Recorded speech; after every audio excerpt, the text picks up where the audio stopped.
This is Newsline. I'm Michael Chigani. Tonight, two good friends and longtime journalists, Francis Moriarty and Chris Young, to talk about the year just gone and the year ahead. Thank you both. You've been here many times before. I'm sure the viewers will recognize you and remember you. Before we go on, Gong Hei Fa Choi, Happy New Year to both of you, Year of the Dragon, and to all of you. Have a good year ahead. Now, I said we're going to talk about the year ahead. Chris, since you're closest to me, let me just ask you first. You're the news director of the Hong Kong Economic Journal, right? Just before the cameras rolled, I was asking you who was going to be our next chief executive. I'm going to ask you that on air. Is it going to be Henry Tang or CY Leung, Leung Chun-ying? Well, I think it's obvious that Henry Tang is still the leading candidate. Of course, it's not a certainty, but he still looks most likely to be the winning candidate. I think you look at the opinion polls, I think people were asked who's going to be the chief executive. I think over 70% of people say it's Henry Tang. Well, Henry Tang himself was here just last week, and I asked him, and he seemed very, very confident that he's going to become the next chief executive. I think the most important factor, or factors perhaps, is that first, it seems that even though Beijing has not made the so-called final decision, but the preference is also quite clear that at the moment it seems that the mainstream perhaps in the Beijing leadership still prefers Henry Tang for various reasons. And then the election committee's composition. Sure. Let me go to Francis Moriarty. You're the senior political editor, reporter of the RTHK, Radio Television Hong Kong. You know, Chris Young just said the election committee, that's 1,200 people that will be deciding who becomes our next leader. If you had the vote, would you go for CY Leung or Henry Tang? Well, I wouldn't decide a preference because I don't have a vote, and I'm a journalist, so I wouldn't take a stance on that. As a journalist, you see them both close up. Who do you think is a better leader for us? I'm not going to go down that road. What I would say is that I've just returned from Taiwan, and as a political reporter, you were covering the Taiwan election. That's right. It's very interesting to watch an election where the results are not known before candidates have even been formally nominated, and where voting is open to everybody, and where the result is determined at the ballot box. Are you saying that's not going to happen here, Francis? Well, everybody here doesn't have a vote for chief executive. And you said the result is going to be known beforehand? I think some people will not vote until they know what the result is. Some people who have a vote will wait until see which way they're supposed to vote before they actually cast a vote. You mean an instruction from Beijing? As soon as they get a clear sense of what they're supposed to do, they will do it. Now, at this point, it's pretty clear that it's Henry Tang's race to lose, because the word is just sort of out the way somehow word gets out that he's going to be the guy who's going to win. The chosen one. But nonetheless, there are two other candidates in the race. You have a pan-democratic candidate. Albert Ho, you can discount him. Well, the point is you have two candidates in the race, and we as journalists shouldn't discount. If anybody's going to discount, let it be the 1,200 people by their vote determine who gets discounted. And I think that's something that the press here has to be very careful about. We've already gone very far down a path, and we're seeing it even in our conversation here, of somehow determining ahead of time who the winner is going to be. And these things tend to become self-fulfilling prophecies. Yes, we know the election committee is stacked. Yes, we know it's designed to work in a certain way, and we're not stupid. But nonetheless, I think we still should say each one of these candidates who gets nominated is a candidate. They will all get a chance to debate. That's being said, Francis. Well, they all have a chance to debate, and they all should get out there. I think picking favorites ahead of time is great for Wednesday night at Happy Valley. I'm going to go back to Chris. You're picking favorites. You know, Francis just gave more or less said that the election committee members, and there are 1,200 of them, are waiting to see which direction they should swing their votes. You just said Beijing has not indicated any preference at this point. Publicly. No. Publicly. No. Do you expect Beijing this time around, when you've got two pro-establishment candidates, to still say the preference? I think to me, that's the most interesting thing in this election, that we have two candidates that Beijing can accept. Right. So why state a preference? Obviously. So I think when it gets closer, Beijing will have to make this decision assessing on various factors. And to me, that's why I think media still play a role, public opinion still play a role, regardless of how important it is. So Beijing will look at public opinion in Hong Kong? Influencing Beijing's decision. Imagine that by the time that the election committee casts the votes, there's still a, say, kind of a 20 percentage points gap between the two candidates. And but that's actually narrowed, Chris. That's narrowed. It's been narrowed, but it's still to me, that's still a marked gap of public support between the two candidates, and what you're going to see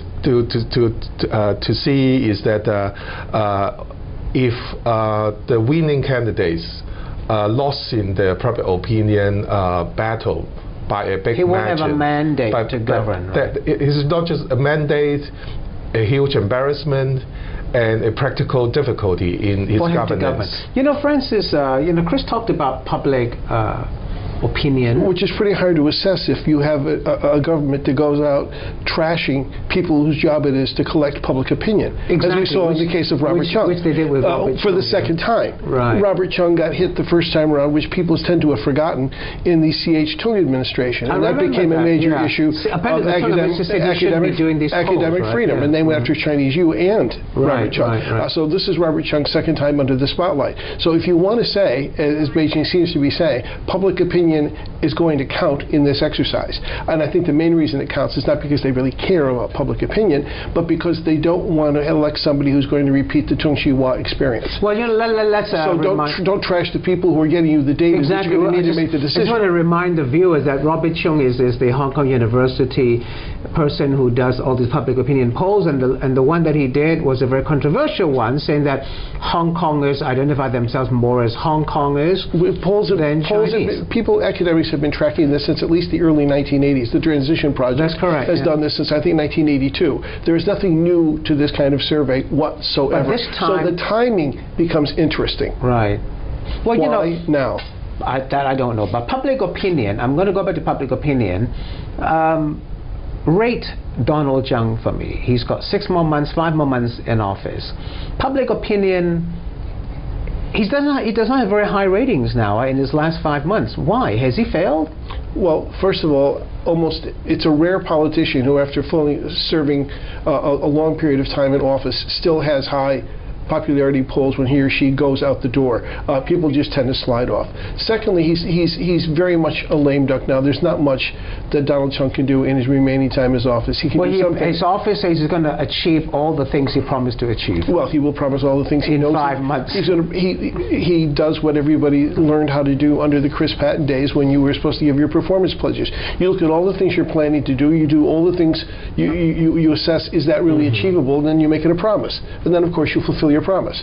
But it's a self-fulfilling game by and large. Nobody sets goals that they think can be really, really hard to meet, because if they fail them, then it looks like a failure, and no civil servant wants a failure blot on their record. So that doesn't mean much. The point now is, even what was supposed to be his legacy, which is this giant building, this edifice complex that we have down there at Tamar, it's got every kind of problem that you can think of in it. They're doing air checks in the Legislative Council building now. And you go there to cover LegCo meetings. Don't think I haven't thought about it. Chris, I'm not going to ask you whether you dare go to the Tamar building. I haven't been there. I've been to the Chief Executive's office once, and I'm getting scared now. But I want to ask you this. We talked about public opinion. We're heading into a big election, the Chief Executive election, in March of this year. Tell me this. What is the public mood in Hong Kong now? Are people happy? Are they satisfied? Are they dissatisfied? I just asked Francis about how to rate Donald Tsang. Public mood matters a lot in that. Are they dissatisfied? Because I look at things like, thousands go to a D&G and they're complaining about picture taking. People seem to be not very happy. Well, I think on on the economy, I think jobs issues like that, I think people feel basically okay. Satisfied. But towards the government, about the way they govern, I think it's so obvious that people are not happy. That the opinion polls results are quite consistent. Because all the senior government officials have got very low ratings. Yes, and also overall the government and so also the chief executive. I think we don't have to repeat all these government failures and mistakes in policies. There's been too many of them. Just too many of them. Right. We're running out of time. Yeah. To me, I think one important issue is that I think perhaps looking back, we have over expectations about the kind of post CH Tung era, that a lot of problems will be in the good hands, experienced hands of Donald Tsang and it his didn't team. work out that way.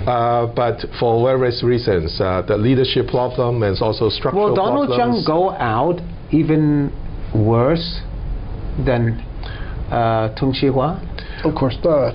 No. No. Well, that will be I would say, a mixed verdict in the society. I think some people do perhaps now think maybe Tung is not that bad. You said no? Of course not, because we haven't had 500 to 700,000 people marching in the street, and Tung had to resign.